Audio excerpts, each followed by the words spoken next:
Today in the workshop is the Canon C500 Mark II, Canon's top-of-the-line digital cinema camera. And what I'm going to do today is I'm going to compare it for no particularly good reason to what was once one of Canon's top-of-the-line cinema cameras, the Canon 1DC, which when it came out, I think in 2012, not only was it clearly close to the top of the line, it was the very first camera, as far as I can recall, that could record 4K internally on CF cards. This was a revelation at the time, and though the camera had some challenges, notably its ludicrously high price, it turned out to be revolutionary, and it really led the way to what we have today in internal recording of really high quality file formats, including RAW. Now I'm shooting this introduction on the Blackmagic Pocket Cinema Camera 6K Pro. I'm doing that in 6K RAW on that camera, and we'll throw a couple comparisons with that camera in it as well. With regard to the two cameras that are primarily the point of this comparison, the C500 Mark II, currently the top-of-the-line cinema camera in the Canon EOS cinema camera range, is a 5.9K sensor. It records RAW internally to CF Express cards. It has dual slots, and it's a very powerful camera. It features a number of great improvements over the 1DC from more than a decade ago, including multiple ND filters that are assignable from a camera button conveniently located on the side of the camera body.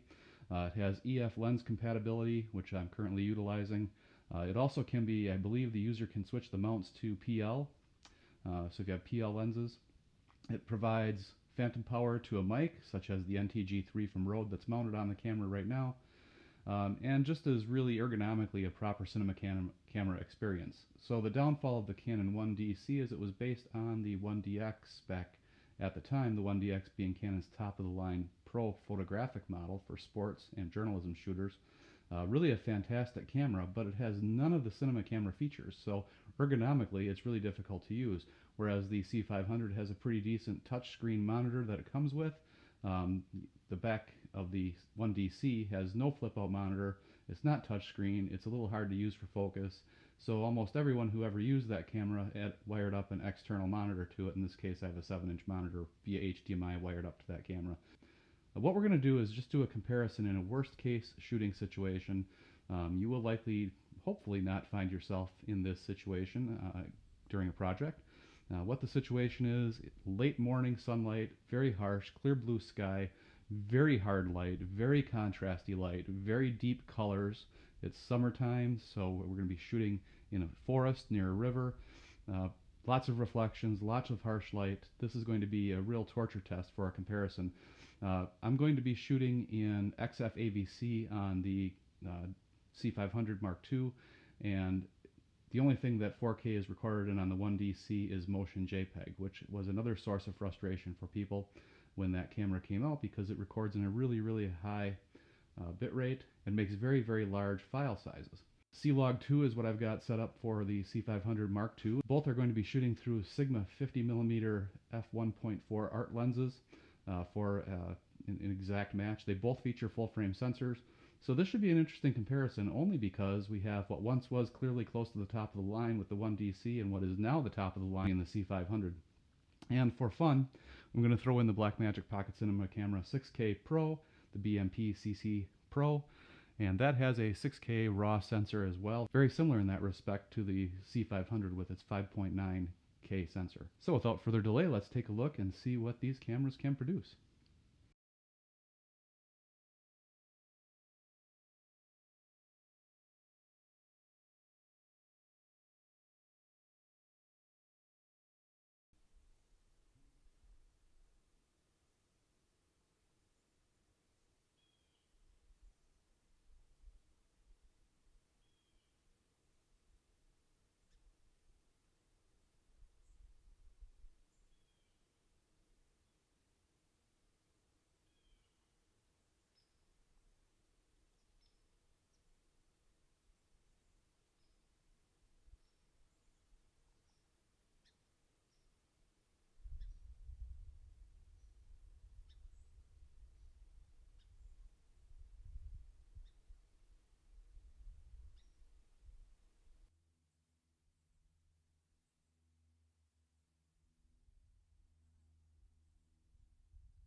Okay, we're now back in the workshop after running those series of tests, and I'm recording the conclusion to this video on the Canon EOS 1DC. And that should give you a hint about something I'm going to talk about in just a moment. Takeaways from this test are, clearly the C500 is the best of the bunch. There's no doubt. It produces the nicest looking video, it uses the full width of the sensor, it has the best dynamic range of the group, and just overall is the superior camera, and I don't think anyone should be surprised by that. The Blackmagic Pocket Cinema Camera, I think, comes in second for its dynamic range and the detail that it captures, but it's a little bit different to work with than the Canon files. What I noticed is that the Blackmagic Pocket Cinema Camera colors, while great, they're vivid, they're terrific to work with, they're not the same. Blackmagic's color science is different than Canon's. What I noticed with Canons, across all the Canons that I've ever shot with, including the ones in this test, they are extremely accurate. They are 100% true to life. So what you see through your eyes, you are generally getting in the Canon color science, and that is really nice, especially if you're doing any documentary work or you want to have reality as your base to work from. Canon is superior to the Blackmagic camera in my opinion in that regard, which is not to say that the Blackmagic camera is not great, because certainly for artistic looks, something different, that's going to perform well. Now the 1DC I think is the surprise kind of winner in this test. The Canon 1DC, as I said, came out more than a decade ago. It was the flagship in a manner of speaking because it could record 4K internally. It shouldn't hold up, in my opinion, quite as well as it does against these newer cameras, especially the C500, and yet it does. It lacks the same level of dynamic range. The detail it captures isn't quite the same, but it's close. Bang for the buck, a used Canon 1DC in good condition is a tremendous value investment. And that's why I'm shooting the conclusion on the Canon 1DC. I think it earned the opportunity to do this conclusion. And it earned the opportunity to be part of our camera kit, which we're going to be using moving forward. The 1DC is a relatively new addition to all of our camera kits that we have here at Visual Imaging Solutions, and we're going to be using it a lot, especially for creative filmmaking, because it is still a magnificent piece of equipment even now. And we're happy to have it. So I hope you like this test. Like and subscribe and visit us at visualimagingsolutions.com as well as on our YouTube channel. We hope to post a lot of additional good content for you moving forward. So thank you very much for watching. We'll be back with another video soon.